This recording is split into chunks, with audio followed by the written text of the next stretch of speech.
Welcome to At Home Is Now. My name is Wanako Oberhuber, and I'm your host. My guest today is Matt Melvin. Welcome to the podcast. Thanks so much for having me. You're very welcome. So I like to start with a topic that is dear to me. What excites you most at this time in your life, and how does it contribute to your joy and happiness? Two things that are exciting in my life that I'm participating in two co-authorships. I'm going to be attending an event next month in Philadelphia for the Guinness Book of World Records. We are attempting to break a record of the most authors signing at one time. Most author signing? You mean you sign the most books in a certain time, or Good question. more? We're going to have more authors. The most authors ever to sign at one time. Oh, okay. Good question. That's a difference. Yeah. I would be able to sign that So many. you'll be one of how many authors there? I don't know. I can't tell you. I'm not privileged to that information. Okay. And the second thing you're so excited about? I'm going to be attending a Born to Risk event in Virginia where I will be speaking, and I'm really excited. So what is that about? It's Born to Risk. It's all about risk taking. Most people stay in comfort. They stay at a job that is a dead end job. They are in a relationship that's dead end. I encourage people to get out of their comfort zone, do something that is risky. As a guy who took a lot of risks in my past life, a lot of risks I took were illegal, and I got caught and went to jail as a result of it. Yeah, and so, but you're not suggesting risks that lead to jail. I'm not suggesting illegal risks. I am suggesting risks that are healthy. If you are in a dead-end relationship, get out of it. If you're in a dead-end job, find a new job. Most people do not take risks. They stay in these comfortable situations their entire life, and they're miserable. Yeah, that's a very good topic to talk about. So how do you suggest that one does that? Because what is holding the people back from doing that, right? What's holding us back from taking a risk like ending a relationship that is basically over, or a job that isn't a happy job or has turned into a sour job or whatever? Right? I would say the number one contributor is fear. Yeah, of course. But how do you get over that? By doing something that is fearless, jumping out of an airplane, jumping into the ocean, finding a new job.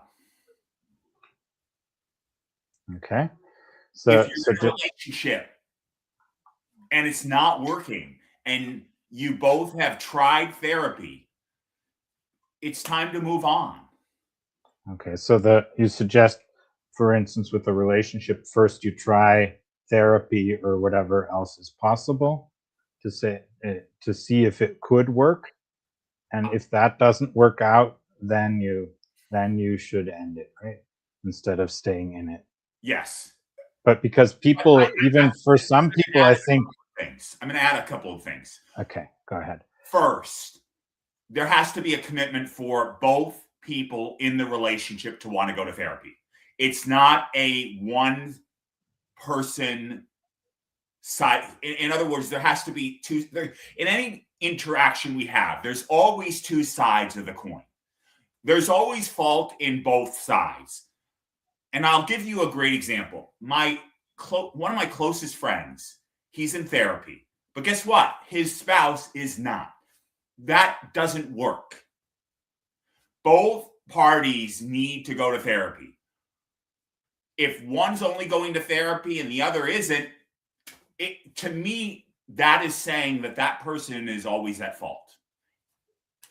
as a guy who was always forced to go to therapy by my parents, and when I tried to do group therapy with my parents would always gang up against me and try to tell the therapist that it was my fault.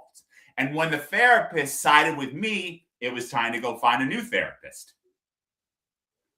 Also, if you're in a relationship, try to find out what makes you happy.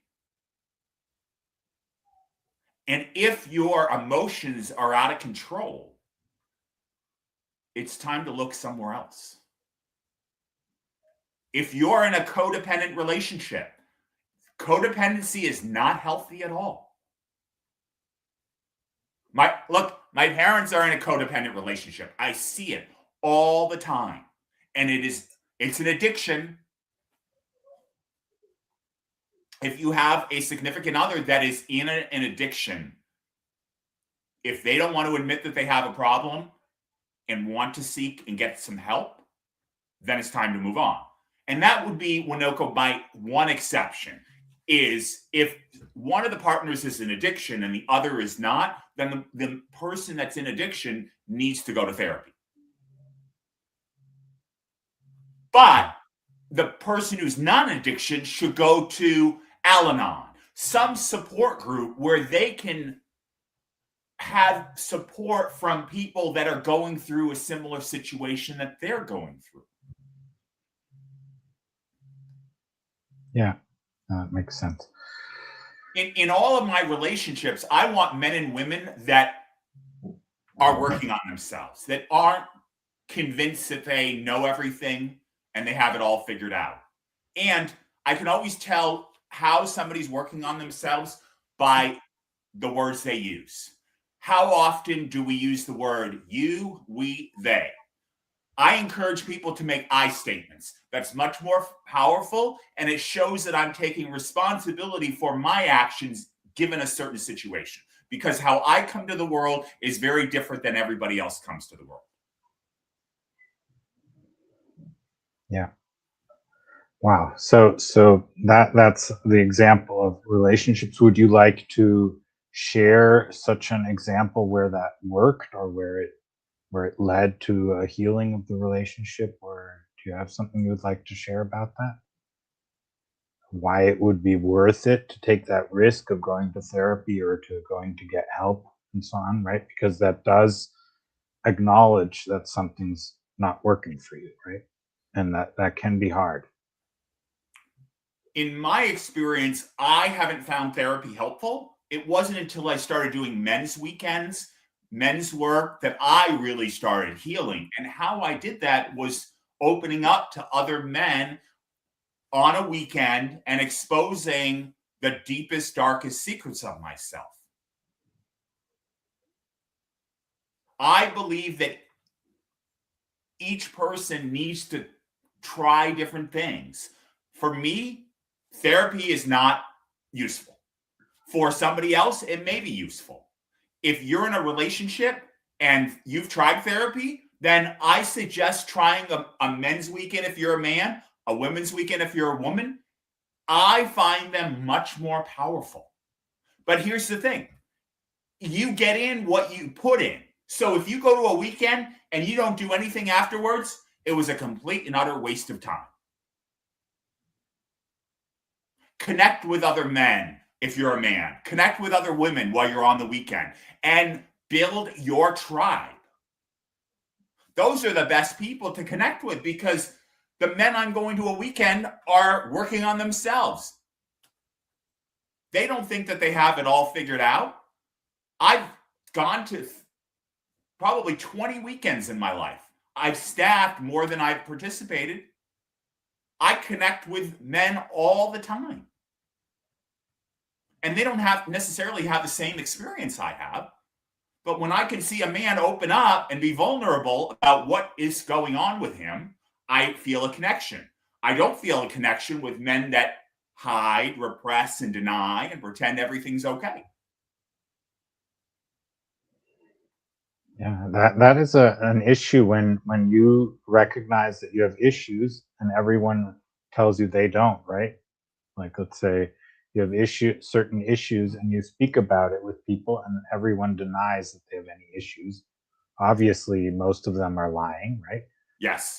And then for me, for instance, I had the experience that at some point someone then was honest about it and said, "Yeah, I did have issues. It was really difficult, and this and that." Then I knew, okay, that person at least is honest, right? Is not trying to tell me I'm bullshitting myself by saying I have issues with something that isn't an issue for anybody, right?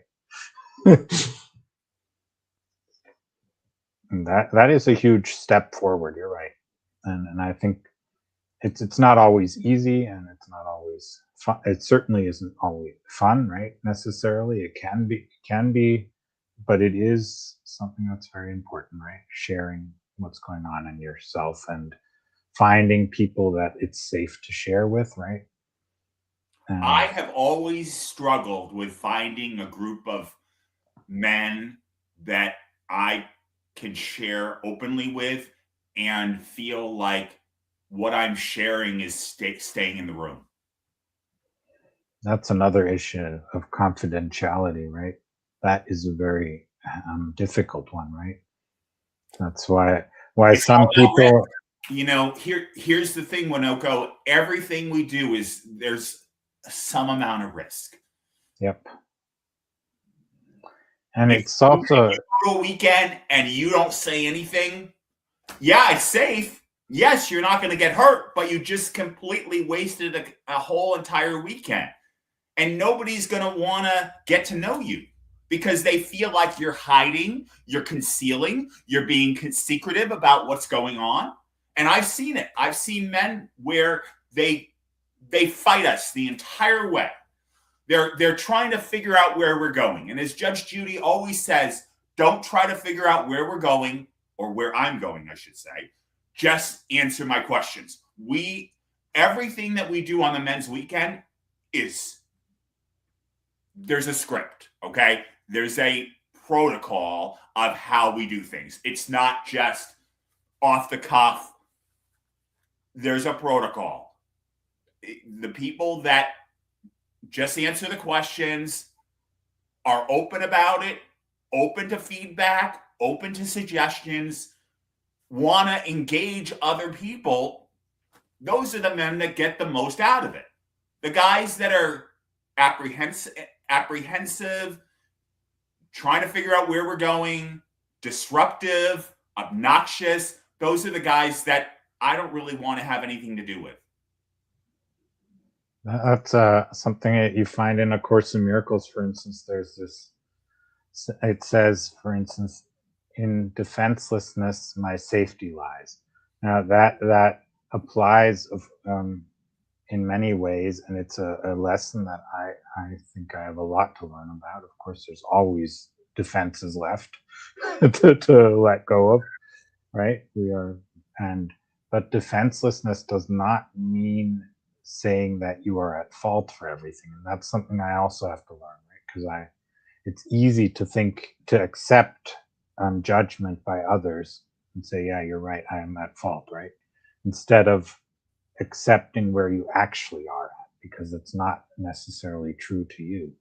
In truth, right? You're lying to yourself when you say you think you accept their accusations.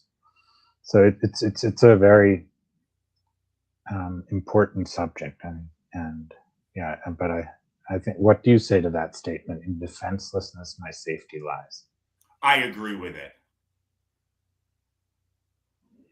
Yeah, so yeah, maybe we should go deeper into that. So you were speaking of how healthy it is to be vulnerable, to share, and go deep, and how unhealthy it can get when you start attacking, trying to be divisive, try to get people to agree with you, or whatever else the tactics that come up when you're trying to defend yourself, right? We all have different defense mechanisms that we use, and I would encourage anyone to write those defense mechanisms down and look at how, given a situation, you use that. Yeah. And one of them is, for instance, saying, oh, yeah, it is my fault. It is my fault, right? Independent of whether it's true or not. And so there's many defense mechanisms. You're right. I'm not going to lay out every single defense mechanism. We would be here all day. You know what? Everybody, I believe, everybody knows what their defense mechanisms are.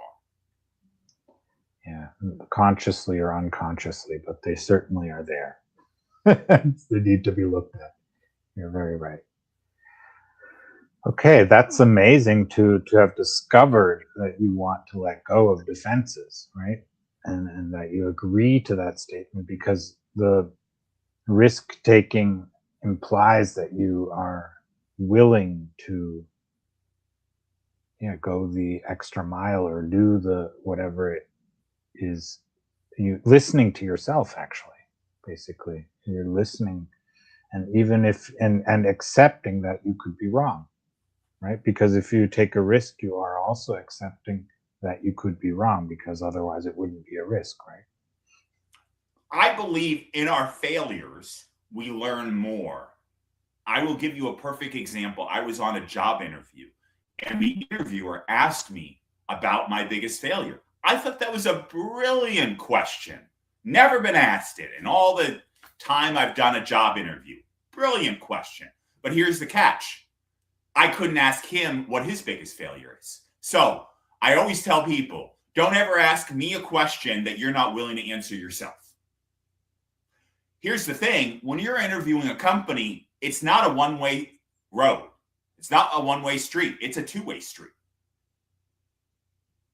And if the person you're interviewing won't answer your questions, I would move on. So what you're saying, the person from the company asked that question, but wouldn't accept it if you asked it. He told me that it was not appropriate for me to ask him about his biggest failure.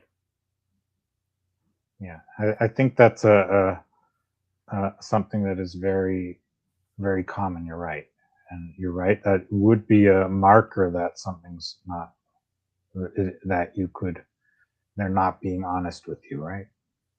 Most employers lie like they're right through their teeth. I also encourage people, before you apply for a job, look at Reddit. Look at the Reddit reviews of the company. I will give you another perfect example. I applied for a position with a company. I have been interacting with the CEO and of the company, and I looked at Reddit, and they were very, very bad reviews. Every single one of them. And when I confronted the owner about the Reddit reviews, he didn't want to answer me. You know what that tells me? That tells me everything that is said is true. Yeah.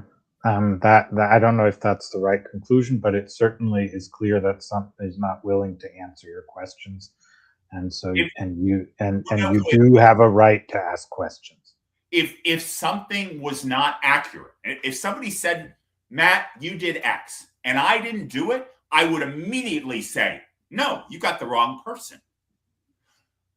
If somebody doesn't respond, that is a omission, in my opinion. Am I always right? No, I'm not always right. But if I ask somebody, did you do something? And they don't come right out and deny it right away, that tells me that they did it. Yeah, like I said, I don't know if that's the right conclusion. That's pretty, but it certainly is clear that you need an honest partner when you want to have a place where you feel comfortable at, right? I believe you need an honest partner at work, at home, for friendships, any relationship. Lies, deception, half truths serve nobody. Wearing masks, pretending everything's okay when it's not. Yeah, and I think that is very important, that we recognize that it's not okay. I also encourage people to make I statements. When I do blank, it makes me feel blank. That's putting ownership on how I feel in a given situation. Yeah. And try to be concise. When I'm in a group and somebody is going on for minutes, minute by minute, I tend to tune out. Keep it simple, keep it short, keep it concise. Yeah, that is a lesson that takes time to learn, I'm sure, and it's not always easy. So yeah, but it is a wonderful thing if you can be concise with what you have to say. If you can, if you have clarity about things, that is a wonderful thing, right? It's not always the case, and there are habits that people have developed. All of us have, like we said, the defense mechanisms, all these different ways of denying ourselves what is actually going on, right? Yeah, and it's hard at times.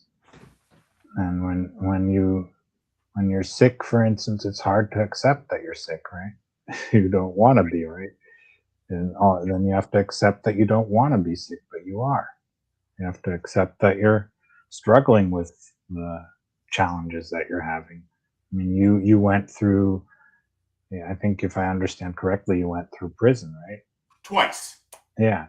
So that must have been also quite challenging to accept. So I think that's where some of your clarity probably also come from learning to accept what is right in front of you, right? When a person has no rights, they are told what to do 24/7, 365. It is a humbling experience. Yeah. In a way, the military is similar, not quite, but it is. If I were to give you a comparison, the military would be somewhat similar, not quite, because again, you're not a piece of property like you are in jail. When you're in jail, you have no rights. People tell you what to do. If they tell you you're going to a different facility, you better listen to what they tell you, because if you don't, it won't be a good day for you. Yeah, that must have been, like you said, a very humbling experience. And how did you get through it? Right, because I'm sure at first you probably have a lot of resistance, right, to being treated that way. When you get it, when you move in, you are moved into that situation. I was resistant at first. I also had radical acceptance that because of my bad decision making, I was here. If it weren't for bad choices I made, I wouldn't be here.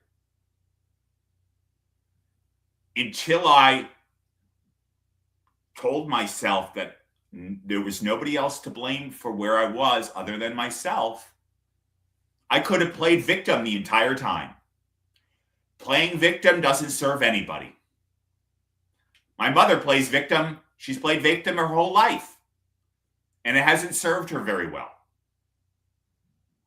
If you are playing victim, I would encourage you to get out of victimhood. It's not healthy at all. Yeah, that is a lesson, probably a very important lesson that you learned, and I hope everyone of us who needs it learns that lesson in a more joyous way than having to go through prison or through other things that are challenging, right? Yeah. I don't want anybody to have to go through prison. It's a system that is very much broken, especially in this country. Needs radical reform.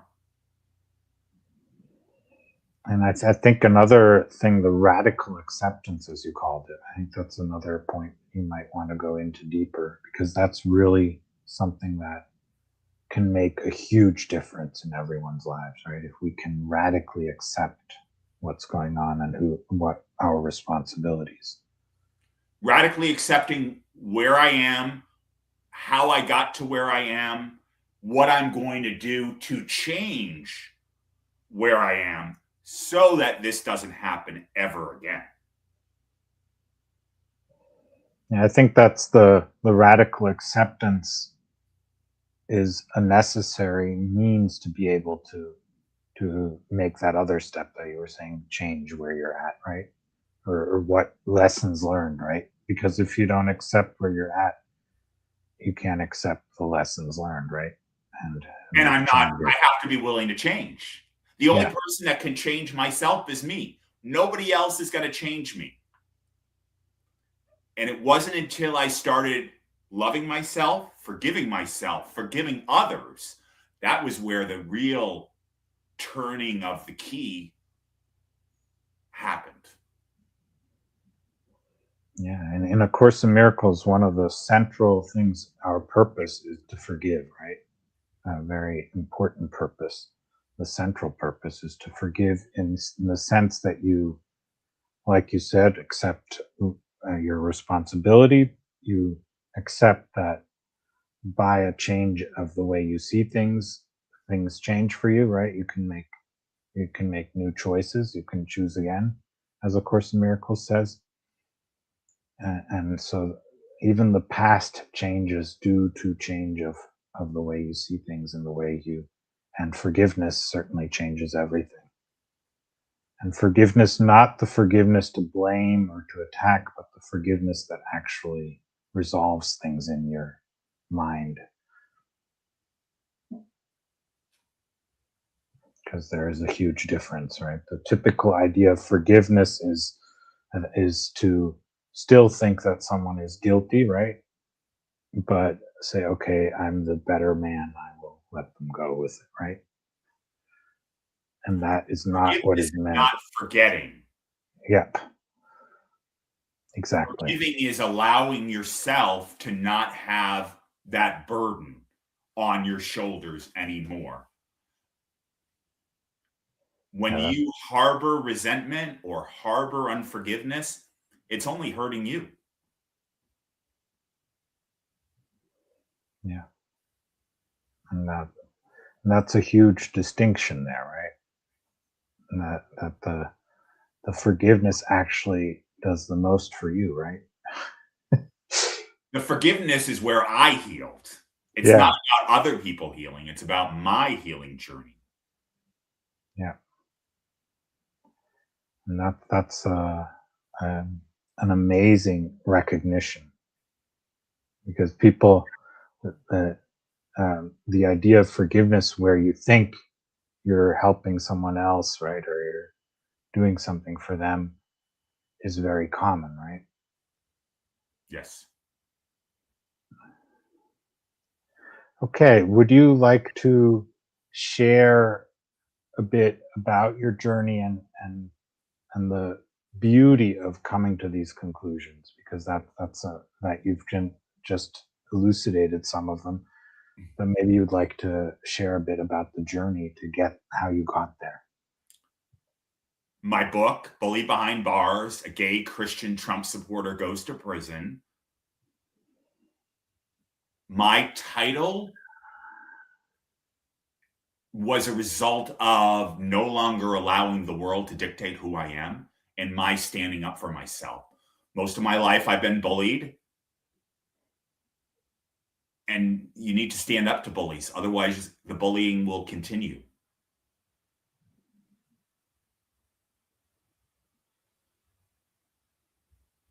My healing journey was writing my story, sharing my testimony with the world, how God intervened at my darkest hour and drew a line in the sand. Because for most of my life, I was a lukewarm Christian. I was saying I believed in God, went to church on Sunday.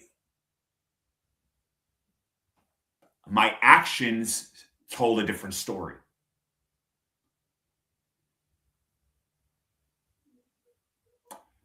Anybody can memorize Bible scripture. It's about how you go about your life. Everything I do is to fulfill God, not myself.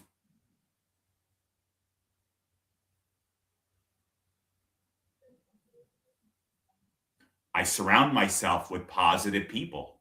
I've done my best to remove negative, toxic people out of my life. And it's hard because most of my family is toxic and negative.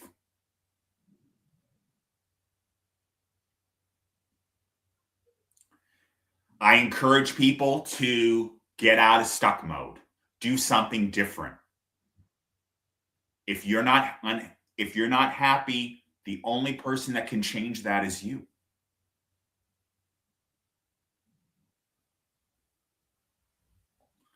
Email me, bulliedbehindbars@gmail.com. Follow me on Instagram, bulliedbehindbars, X, bars bullied, Facebook, matthew.melvin.5621. If you have a speaking event you'd love to have me come to, reach out to me. I'd love to hear from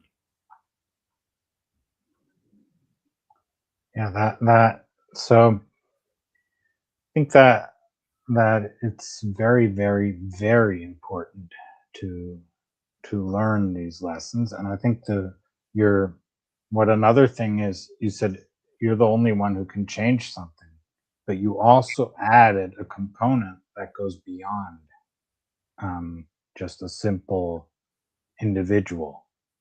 You um, you said God was there, is there, right, with you, and I can't do it that is without a God. very, very important thing to talk about.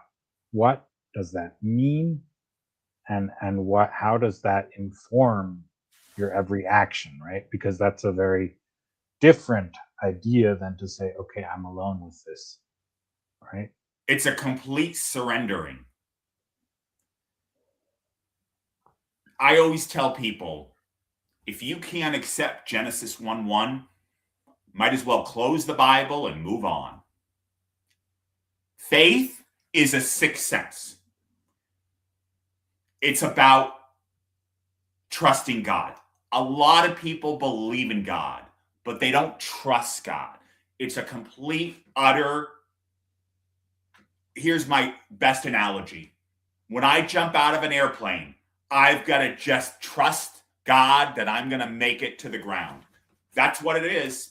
Or jumping into the ocean and knowing God is going to protect me.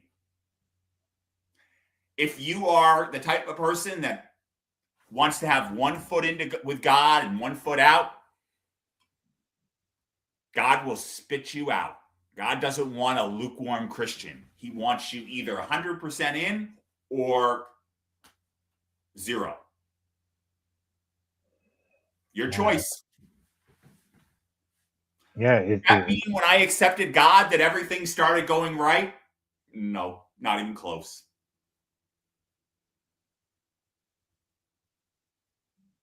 In fact, my life was actually more challenging when I started accepting God than it was when I was a lukewarm Christian.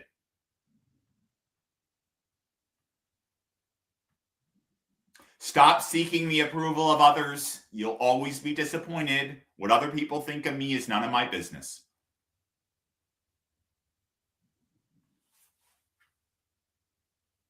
The true character of a man is how he treats somebody that can't do anything for him.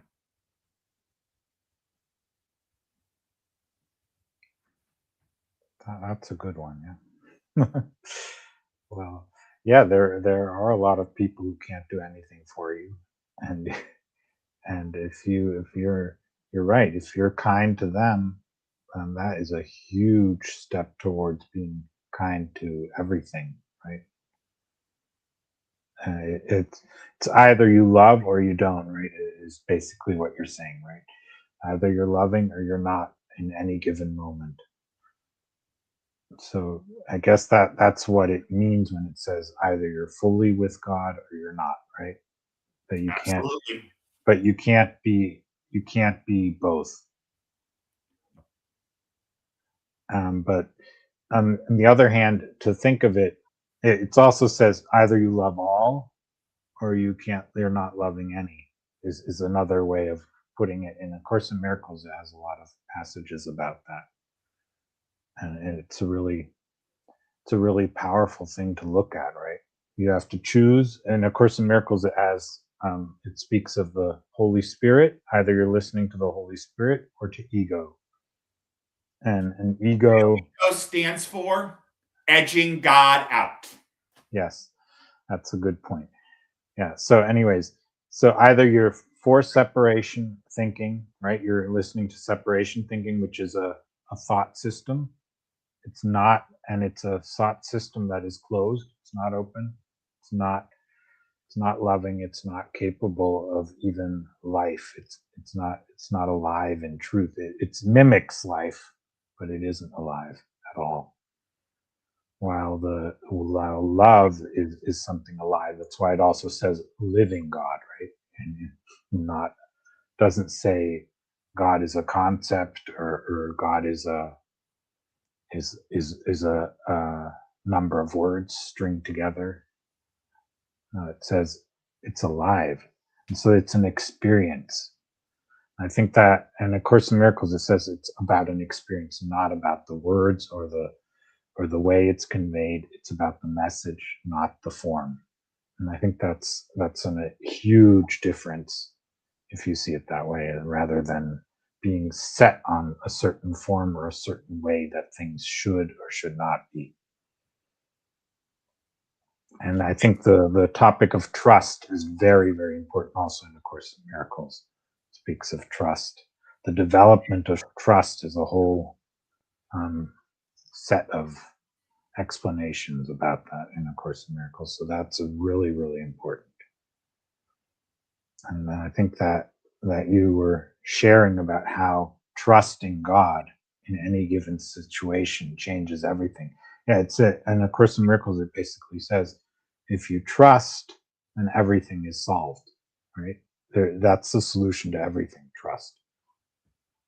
So that's a huge, huge thing. And I think that's, if you can encourage anyone to be more trusting, that is of God, right? Not of people necessarily, of certain people, because that's not going to work. But if you trust God to work it out, even when people are not trustworthy, then that can change everything, right? Or that changes everything. It not just can, it changes everything.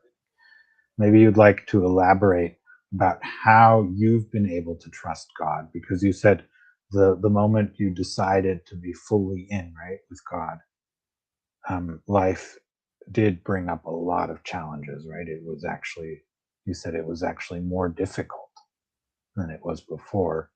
And maybe you'd like to share a bit about how you moved through that and come to where you are at now. Reading my Bible, praying, fasting, making my bed, all of these disciplines I learned when I was in solitary confinement.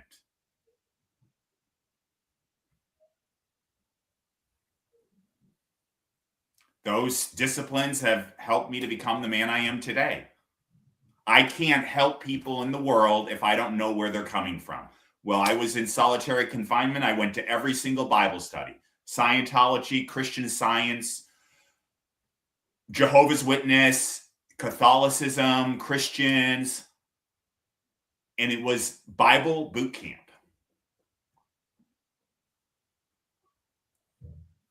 I was also immersing myself in the Bible, reading my Bible every single day, meditating on it, praying about it. When I go out in the world, I also have a book called Cults, Spirits, and Other Religions that I bring around with me in case there's a cult or religion I've never heard about. I can open up the book as a reference guide. We have to be fully armored with God to go out in the world. I have to know my scripture. I have to know what the other religions are teaching people. Otherwise, I can't help them.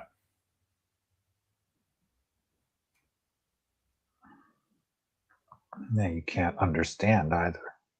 right? Understanding is a very important aspect of trust as well, is to allow understanding, right? To be open-minded. That doesn't mean that doesn't mean giving up your principles. Open-mindedness has nothing to do with giving up who you are, has been misconstrued by many, right?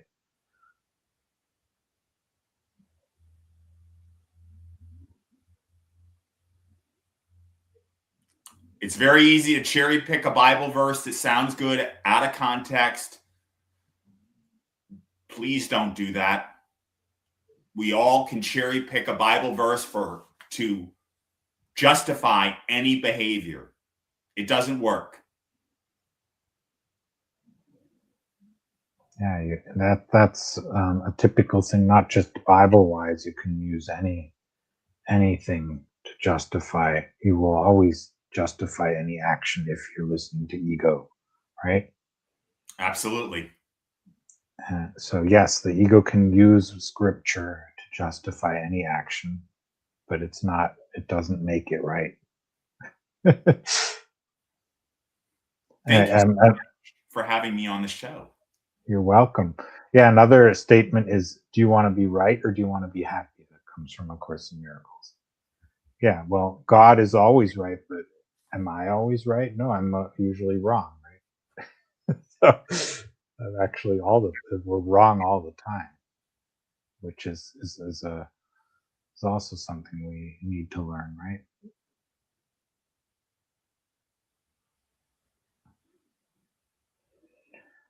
Okay. Yeah, it sounds like you would like to wrap things up, so let's do so.